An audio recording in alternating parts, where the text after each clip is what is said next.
ya kutazama mchezo. Umeuonaje kuanzia mwanzo mpaka mwisho? Mchezo mzuri na ni mchezo ambao big man wametusurprise kweli kweli. Unajua wakati nakuja uwanjani nilipoona kikosi cha Simba nikasema leo kazi wanayo. Lakini mwisho wa siku mpira unacheza uwanjani wameonyesha kiwango kikubwa kuliko hata Dodoma Jiji. Dodoma Jiji Simba walikuwa wakifika kwenye lango lao, unajua wanaenda kuokota kunyavu. Kwa hiyo nawapongeza, wametoka kwenye mashindano lakini wameondoka wakiwa wameonyesha umma kwamba hata na sisi tunaweza tukauma meno. Kwanza wamefunga goli la pengine inaweza likawa goli bora la mashindano ya CRDB Federation. One of the best goal, na sio goli ambalo utaliona ligi kuu ya NBC week out weekend. Kwa hiyo nawapongeza, wamepambana kwa kiwango chao. Mungu akuwa upande wao. Simba wameenda hatua inayofuata. Wao wamemaliza mwendo kwenye mashindano ya CRDB Federation. Kabla hatujahama hapo kwenye CRDB, Jumamosi utakuwa na Songea United. Kile ulichokiona leo kwenye ushindano wa mechi ya leo, unatarajia kukiona pia kwenye mechi ya Jumamosi dhidi ya Songea United? Sasa Yanga na Simba ni vikosi viwili tofauti, two different squad. Kwa hiyo unachokiona kwenye mechi ya Simba, Yanga akija kucheza unaweza usiseme hata ni mashindano haya. Wanaweza wakaja wameuma meno kweli kweli. Na Yanga ndio wataalamu kwenye haya mashindano. Misimu mitatu mfululizo Yanga ni bingwa kwenye haya mashindano. Kwa hiyo jua kabisa anayekuja kucheza Jumamosi ni defending champion, ni bingwa mtetezi. Kwa hiyo mechi ya bingwa mtetezi haiwezi kawa sawa na mechi ya watu wengine kwenye mashindano. Kwa hiyo itakuwa ni mechi nyingine tofauti, haitakuwa mechi kama hii. Yanga wakiuma meno wakitaka matokeo wanayapata yoyote yale wanayoyataka bila hata kutumia hicho kikosi cha kwanza unachokijua wewe. Simba anaelekea kwenye michuano ya kimataifa. Kwa kuzingatia mchezo wa siku ya leo, unamuona Simba akiwa na mechi ya ushindani zaidi kulingana na hichi ambacho amekionyesha leo? Nadhani hizo ni kazi za scout kwenye timu yao na maanalyst ambao wamewalipa na wanawaajiri kwenye Simba. Mimi kwa upande wangu akishinda inshallah, wakifungwa hewala, lakini siwezi nikawaombea mema kabisa Simba kwenye mashindano ya kimataifa, kwa sababu atafikia zile level ambazo nilishafikia. Kwa hiyo wao watajua wenyewe, kikubwa waende huko, warudi waje wamalizie NBC, tumalizie NBC, tuangalie nani mwenye alama nyingi, nani amekuwa bingwa. Lakini anawakilisha nchi. Kuwakilisha nchi sasa ni yeye, hata sisi kuna wakati wetu tuliwakilisha nchi. Kwa hiyo wao tunawatakia kila laheri, wakifungwa tutafurahi zaidi huko katika kuwakilisha nchi. Sakata la dabi ya Kariakoo bado linaendelea, na leo kulikuwa na mkutano mkubwa kabisa wa viongozi wa timu zetu mbili Simba na Yanga, lakini pia na viongozi wa Wizara ya Michezo. Tukianzia kwako binafsi, nini msimamo wako kuhusiana na kurudiwa kwa dabi ya Kariakoo, lakini pia wewe una ushauri gani tukiachana na majibu kutoka kwa viongozi? Msimamo wetu wa Yanga ni ule ule, hatuchezi bila kuona matakwa yetu tuliyoyaandika kwenye taarifa kwa umma yakitekelezwa. Na watu wengi wanajua labda serikali walivyowaita Yanga na Simba na bodi ya ligi na TFF labda wanapanga tarehe ya kucheza, lakini kiuhalisia tuliokuwepo pale nje kwa Mkapa, serikali wamewaita hao wadau wa mpira Simba, Yanga, bodi ya ligi na TFF kujua nini kilitokea. Kama wanaweza kuwashauri sawa, kama watashindwa watawaacha. Kwa hiyo tunapaswa kuelewa kwamba serikali hawajaingilia kusema kwamba watacheza si tarehe ngapi au mechi itachezwa. Kwa hiyo kama Yanga kwa upande wetu, matakwa yetu ambayo tumeyahitaji hayatatekelezwa, usitegemee kabisa kuwaona Yanga uwanjani. Kwa hiyo sisi msimamo wetu ni ule ule, hatuchezi bila kuona hayo matakwa yametekelezwa kivipi. Matakwa gani mnahitaji kuyaona nyie kama wana Yanga ili muhakikishe kwamba mtakubali tarehe ya kurudiwa kwa mechi ya dabi ya Kariakoo? Bodi ya ligi kijiuzulu, tutakuwa tu wachoyo tusipeleka timu uwanjani. Karia akijivunja au akivunja watu wake wa chini, yani lazima mtu awajibishwe, ndipo sisi Yanga tuanze kufikiria kupeleka timu uwanjani. Kama hakuna aliyowajibishwa, Yanga tuko tayari kukatwa alama 15. Tuko tayari kukatwa alama 15. Wengine wameenda mbali zaidi, wako tayari hadi kushushwa daraja.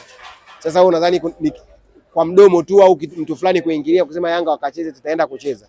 Hiyo mechi ni ngumu kama matakwa tulioyaomba hayatatekelezwa. Kwa sababu mwisho wa siku Yanga tumeomba hayo matakwa, lakini bado msimamo ulikuwa pale pale, hatucheze. Sasa hayo matakwa yakishachukuliwa maanani, tunaweza tukatumia hiyo busara kupeleka timu uwanjani, lakini mbali na hapo, kulingana na hali ilivyo, mashabiki wa Yanga wanaonekana kuwa na pressure kubwa sana juu ya hili swala. Na nimesikitishwa zaidi baada ya hicho kikao wenye mamlaka, wizara, waziri Kabudi mwenyewe, watu wa mamlaka kuweka muda wao kuja kwenye kikao, lakini unfortunately watu wameendeleza upuuzi kwenye kikao. Nashindwa kuelewa ni aliingia kiongozi fulani wa timu ambayo ilikuwa inahusisha kikao. Kaingia kwenye kikao, katoka, anasema kwamba wao waliitwa kujadili maendeleo ya soka Tanzania. Wao ni BMT, wao ni bodi ya ligi, wao ni TFF. Yani just assume. Ndio maana nawaambia watu kuna timu inaongozwa na kiongozi chizi. hajui mpira, na mashaka kama kwenye kile kikao hajaenda akiwa amepiga Ulanzi, sijui, kwa sababu hauwezi kuwa umeitwa kwenye kikao na dunia nzima na Tanzania nzima inafahamu kikao hichi ni cha kusuluhisha mechi ya tarehe 8. Wewe utoke kwenye kikao tuambie ulikuwa unajadili maendeleo ya soka. Wewe ni BMT? Wewe ni katibu mkuu BMT? Wewe ni nani? Na hisi kuna kiongozi wa hiyo timu alikuwa ametumia kilevi kabla ya ule mkutano. Hauwezi kaingia kwenye ule mkutano afukatoka ukatuambia alikuwa ni maendeleo ya soka Tanzania na sio kuhusiana na dabi ya Kariakoo. Kwa hiyo nahisi alikuwa ametumia ulazi. Inaleta picha gani kuonyesha kwamba mashabiki wa Yanga wana pressure kubwa zaidi ya mashabiki wa Simba kuhusiana na hili swala la dabi? Ni kama mashabiki wa Simba wamekaa kimya kwa kiasi fulani. Sasa mashabiki wa Yanga, mashabiki wa Simba watapata wapi pressure wakati timu yao ilishabebwa na bodi ya ligi? Kwa sababu walikuwa wanafahamu kanuni, wasipopeleka timu uwanjani watakatwa alama, watapunguzwa alama 15 wakati wanautaka ubingwa. Kwa hiyo wao wameshaokoka. Hata sisi Yanga scenario ambayo imewakuta Simba, ungetukuta sasa hivi tumekaa kimya, scenario haijawakuta wao. Sisi tumeazimia kutokucheza, wao wameazimia kwenye kucheza. Kwa hiyo hauwezi ukaona wakipinga. Kwa hiyo swala la sisi kupinga ni haki yetu na tutaendelea kupinga endapo tutaona tu measures zimetokea, changes zimetokea, hatutacheza. Wewe kama mdau wa soka, kuhakikisha kwamba ligi yetu ya NBC Premier League inapanda na sio kwamba inashuka, lakini pia inazidi kuwa bora kila kukicha, nini kifanyike na nini ushauri wako kwa mamlaka zinazohusika? Ligi yetu haiwezi ikakua, haiwezi ikapanda kwenye hizo nafasi kama waliokuwa TFF sasa hizi wataendelea kuwepo, waliokuwa kwenye bodi ya ligi wataendelea kuwepo, viongozi wanaoongoza mpira wa Tanzania kama wataendelea kuwepo. Only option ya ligi yetu kwenda juu zaidi ni kuondoa viongozi washenzi kwenye mpira. Hakuna namna wanapaswa kuangaliwa kwa yani, hakuna namna, scenario zishatokea nyingi za wao kujirekebisha.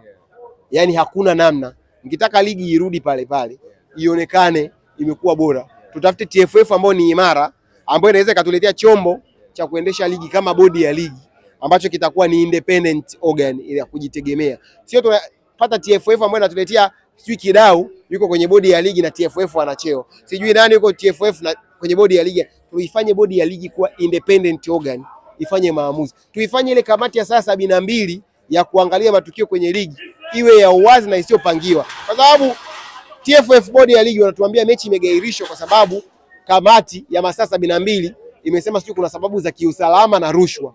Sio kazi ya kamati ya saa 72. Kazi ya kamati ya saa 72 ni kuangalia matukio yanayotokea. Umeona kwa mfano kwenye mechi ya leo, saa 72 unaweza kukaa kwenye mechi ya Simba na Bigman, kulikuwa kuna 1 2 3 kinyume na kanuni, kulikuwa kuna 1 2 3 kilichohatarisha maisha ya mchezaji fulani. Hiyo ndo kazi ya kamati ya saa 72. Muamuzi fulani alihusishwa na rushwa kwenye mechi fulani, lakini saa 72 kugairisha mechi sio jukumu lake mama, wala sio jukumu lake kikatiba, kikanuni linalomtaka. Kwa hiyo tunataka kamati ya saa 72 inayojielewa, ambayo inaachwa ifanywe kazi zake huru. Tunataka bodi ya ligi ambayo inaachwa kuwa bodi ya kujisimamia kuanzia juu mpaka chini, usiwe na muingiliano wa kiinstitution. Huyu TFF kaleta tena kwenye bodi ya ligi. Tupate viongozi wa TFF ambao sio waropokaji. Waandishi wa habari wiki moja nyuma mmetoka kuitwa mmechafuka na rais wa mpira wa Tanzania. Rais huyo anaita timu nyingine inacheza sinema. Hiyo ligi inapanda vipi shehe? Huo mpira wa Tanzania unapanda vipi kwenye standard?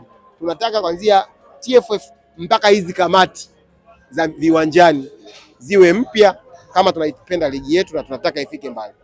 Bwana Kelvin, kiwa kama mdau, lakini kwenye hili la sinema Rais Karia anasema kwamba yeye hakuhitaji timu, ila wana Yanga wamechukulia kama personal hii issue. Hata media pia kusema ni media zipi zimechafukwa. Kwa hiyo jinsi ile kauli ya kusema sinema, kwa sababu ilikuwa ni upande wetu, Yanga ndo walalamikaji. Kwa hiyo direct ni ya kwetu. Hata nyie hamkuwa Tanga, kwa hiyo na nyie ni media za ovyo ambazo zimechafukwa. Kwa hiyo hiyo kauli ndo sisi tumeitumia huko. Kwa hiyo yeye kupinga wala haitamsaidia chochote, ila sio anaropoka. Hauwezi kuwa president uko unaropoka kila sehemu. Kuna clip juzi nimemsikia anasema marais wa federation nyingine wana misafara, wana escort. Kwa hiyo anataka tumpe escort. Yaani anataka wadhifa, hadhi ya kuwa rais. Sasa hadhi haiji kwa kulazimisha. Hadhi inakuja tu naturality. Kwa hiyo hadhi kama anaitaka angekuwa anajua kusimamia haki, asingekuwa mropokaji kwenye vyombo vya habari. Kwa hiyo haki anayoitaka tuone kama ataipata. Ni mwaka wa 6 sijui wa 7 yuko madarakani, huu sijui wa 5. Kama hajaipata, haizi akapata kwenye huu mwaka mmoja wa kumalizia. Kwa hiyo ajue kabisa anaondoka hivi. Maadhimio makubwa leo yalikuwa ni yapi? hatuchezi au mnataka alama 3? Sisi msimamo wetu ni ule ule, Yanga hatutacheza bila kuona maazimio yetu yamefanyiwa kazi. Kwa hiyo msimamo uko pale pale. Eris umemsikia wakati anaingia, wakati anatoka, umemsikia pia hata waziri mwenyewe wakati anaingia alipita pale kutusalimia. Kwa hiyo unapaswa kufahamu serikali haijaingilia kuja kupanga tarehe ya mchezo au kuwalazimisha wacheze. Simba na Yanga wameingia kuwasikiliza, kama kuona wataweza kushauri sawa, wakishindwa watawaambia bwana, nendeni kuna 1 2 3. Bwana, lakini